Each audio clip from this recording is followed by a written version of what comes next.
Yo, what it do, YouTube? It is your boy Marcus, and I'm back with another video. If you missed the live stream, this is just a confirmation of the Colts going out there to go get Eric Fisher. They have agreed to a deal, 1 year, $9.4 million. Not a bad deal in my opinion.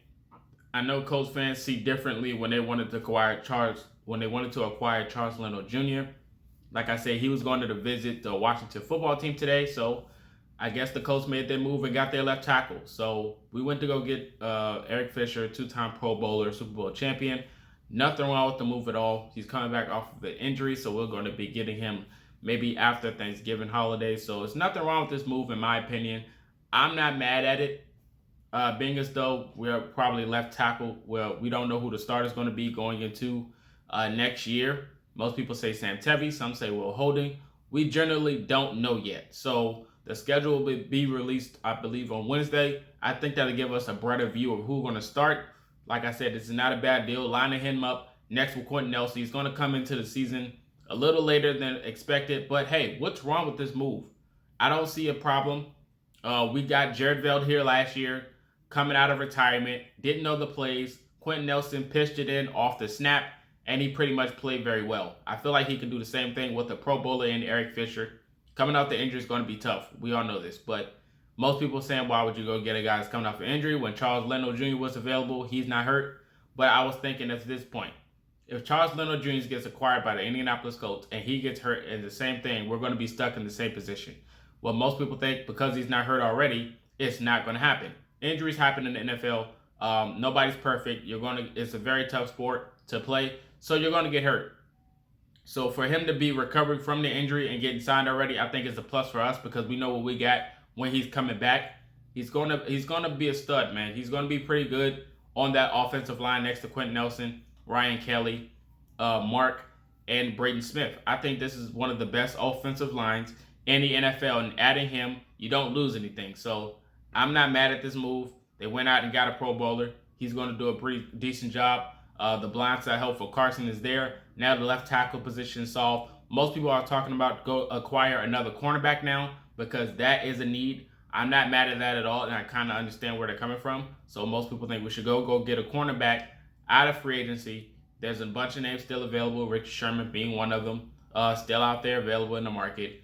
A zone corner that we do need because we run a lot of zone defenses. But I think he can be a good piece to fill in, to fix the rest of this defense. Now, not as in fixed, I don't say it's a problem, but I'm helping adjust it because we got solid corners. We got a good corner piece of what we got going on over here, but adding another person depth-wise, like we just did, is not an issue. We're going to try to go get another depth piece that I mentioned earlier at defensive tackle. So why not go out there and get a depth piece in the corner? It's not going to cost you much. You just signed a left tackle for $9 million. Richard Sherman's probably going to get maybe 7 or 8, maybe even 6. Richard Sherman's not going to be a very expensive corner. He knows he's on the end of his career. He can still produce. Plus, he's playing zone, so he's not going to need a lot of his speed. Probably going to be playing the flat or the sideline. So there's nothing really wrong with going out there and acquire Richard Sherman. Most people think we should go get one. So, hey, there you have it right there. But like I said, we did acquire Eric Fisher. I'm not mad at the move.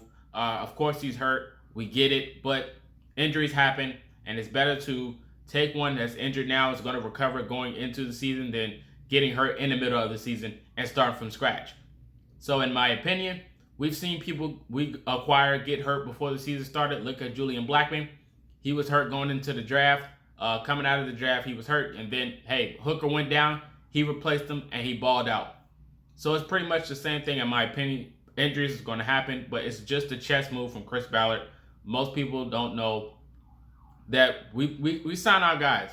We sign our guys. So when we didn't make any moves into free agency, the draft, some people thought that was lackluster. They thought, oh, we should go get a left tackle. Well, we got Will Freeze in the draft at the end, who was a good pickup. And then we went to go get Eric Fisher. So, like I said, it's all chess when it comes down to Ballard and these offseason moves. I think this is a phenomenal pickup. Now, I'm saying he's going to be the best, maybe not, but I know he's going to put in some work. So I think this move should be good for us going into the end of the season. Some people think we should still try to acquire Charles Leno Jr., and I just think that'd be a waste of money. Coming from a Charles Leno perspective, you have a chance to start somewhere else for maybe the whole year. Why would you sign to Indianapolis for maybe half of that and probably won't even get the same amount of money. So I don't know if that's a good move on Charles Leno Jr.'s hand to come to Indianapolis to start for a little bit and then become the backup potentially. But like I said, his chances to shine and actually star on another team is better than coming to Indianapolis, and that's just flat out my opinion. But it's nothing wrong with the idea of having both of them, but I think he'll be better off somewhere else. Simple as that. So, like I said, there's no knock on Charles Leno Jr. or Eric Fisher or who's better or not. One is younger, one played for the Bears. That's not really saying much, and then one block for Mahomes. So, you know what I'm saying? It's like it's 50-50 on each deal. I would have been fine with either or, personally. So now the next move for Indianapolis is trying to acquire another corner because I think we do need one. Some people are talking wide receiver. I think that's nonsense. I never really think we needed a wide receiver until today because some people still think so. And some people are still mentioning Zach Ertz. If he gets released from the Eagles, we should go acquire Zach Ertz, and then it'll have enough weapons for Carson Wentz so that he can't fail or something like that. That nonsense was from the live stream earlier, but it is what it is at the end of the day. Like I said, congratulations, Eric Fisher, walking to Indianapolis. You guys give me your thoughts on the move, and I will see you next time. And until next time, you've been Culture Shock.